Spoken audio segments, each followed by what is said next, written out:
Teresa.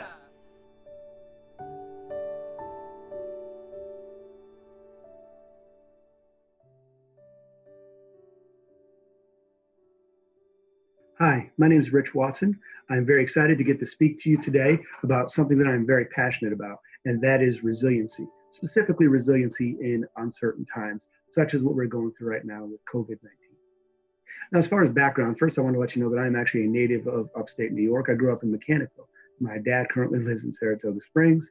My sisters live in Niskayuna and Clifton Park. I am, in fact, the only one who does not still live in the upstate New York area, but I love when I get to go there and visit. I currently reside in Atlanta, Georgia. Now, when I left New York, I went to the military. I did 20 years of service in the military. And following my time there, I started working for a veteran support organization where I work specifically with veterans who have PTSD and combat stress. And we do a lot of retreats that teach them resiliency, that teach them coping skills. And that's where I found my passion. My education is in psychology. I am currently a PhD candidate in psychology. I have a master's degree in health psychology.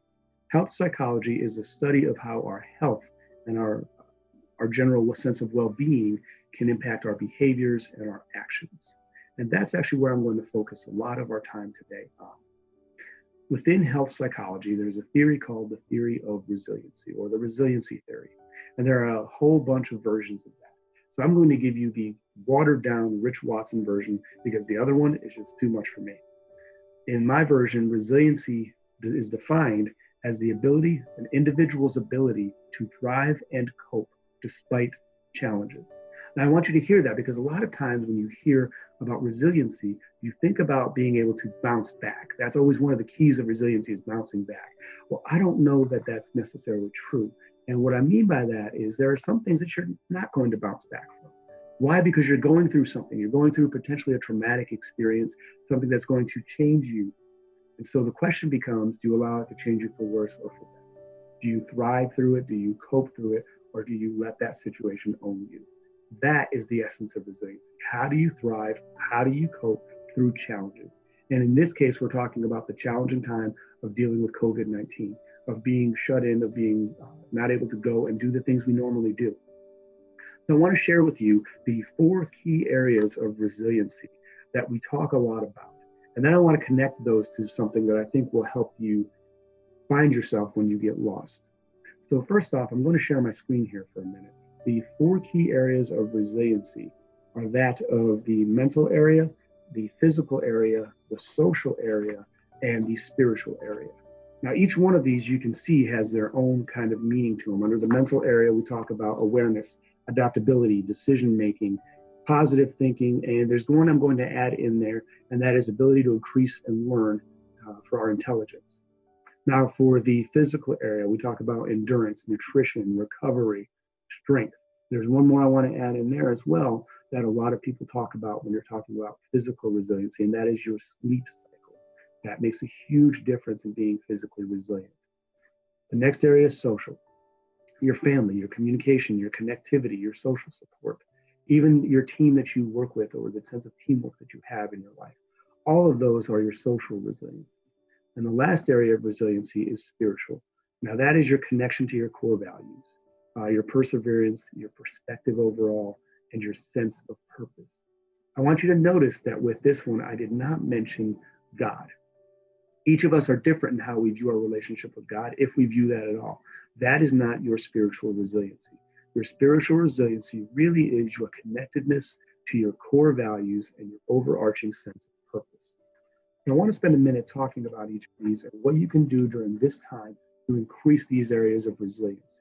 For your mental area of resiliency, I would believe and I think that you can find so many things to do to increase your mental resiliency during this time. So many colleges, so many online education places are offering free classes right now. And it's not necessarily a college class. There's classes in anything you can imagine. My daughter's using a class to learn how to play the piano right now. My son was actually looking at a class for basketball. Those are, even though some of them are physical, they're also mental because you're learning.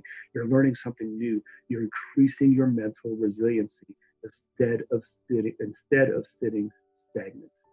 The next area is your physical resiliency. Now, I would say that during this time as well, it would be very easy to sit down and just go to the cupboard and get a snack and watch TV and After working from home, sit down at the computer and do some work and have a snack.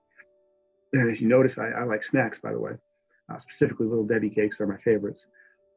But I try not to make that a habit because I'm also focused on my physical resiliency. There are gyms out there, national level gyms that are offering phenomenal classes on Facebook Live or on their particular website. You can go to YouTube and find amazing workout videos. Myself, we have a team that we go to the gym with several days a week normally. And so we've actually started teaching Zoom classes to one another. And that's been a lot of fun. There are ways to continue to stay physically resilient during this time, as opposed to just sitting in your chair and getting up only to go to the fridge or to go to the cupboard. Stay physically resilient, stay active, stay moving. The next one is the social connectivity. My point to make here is that we are not socially distant. The better term is we are being physically distant from one another.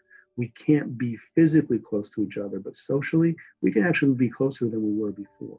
And one example I'll say with that is me and my father. My father and I usually talk about once a week. Since this has been going on, we've talked 2 to 3 times a week on a pretty regular basis, if not more than that, because we are staying more socially connected than we were before.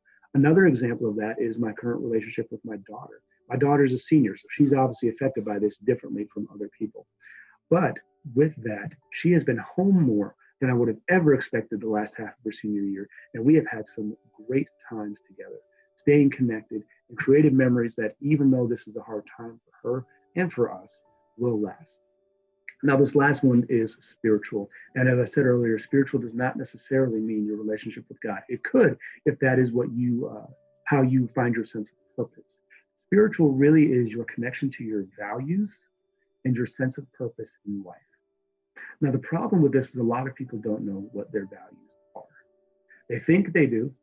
What I would challenge you to do is to go to Google and look up something called Values in Action Survey. This will produce your 22 top character strengths or values after answering a series of questions. And then, as you know what your top values are, if you start to try to live your life in accordance with those values, you will find that your spiritual resiliency will increase. So what can you do about this while you're in this current situation? Simple. Learn what your values are.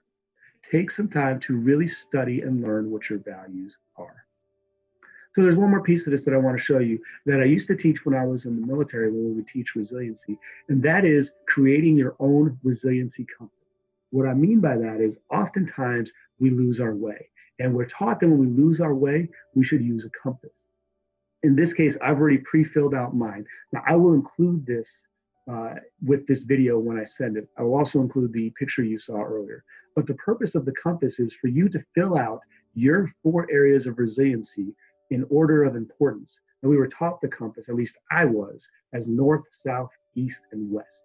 So you would put your number 1 resiliency area, the thing that you connect most with, as your north. Your number 2 would be your south, your number 3 would be your east, number 4 would be your west. Now for mine, you can see my north one is spiritual. Spiritual connectivity, to me, spiritual resilience is very important. Living my life in accordance with my values and with my sense of purpose is the absolute most important to me. The number 2 one for me is my physical, because physically, if I'm not doing well, and I've gone through several different sicknesses, physically, if I'm not doing well, I don't feel like I can do anything else correctly. The number 3 for me is my social, and the number 4 for me is my mental. Why is this important to know where these fall on this compass? Because you are going to get lost. You are going to have times during this particular time frame, during this COVID-19, that you are lost. You are losing yourself to a state of depression, a state of anxiety. You're going through something traumatic, so maybe even starting to experience some form of PTSD. If that happens, turn to your 4 areas of resiliency, starting with the one that is most important to you, and see if something is off there. For me, it is my spiritual connectivity. If something is off there, I'm not feeling connected to that higher sense of purpose, that does send me down a road that can cause me to become depressed, anxious about the future, or worried about what's going on around me. So if I can figure out what that is and fix that, it changes that a little bit. Okay, I'm going to stop sharing my screen and just kind of close this off here. So again, Theory of resiliency. Resiliency is your ability to thrive and cope despite challenges. 4 areas of resiliency: mental, physical, social, spiritual.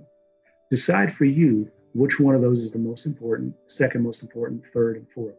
Fill out your own resiliency compass. So when you become lost during these uncertain times, you have a compass to guide you, a true north to lead your way, so that you will not succumb to any of the mental health concerns that people are experiencing.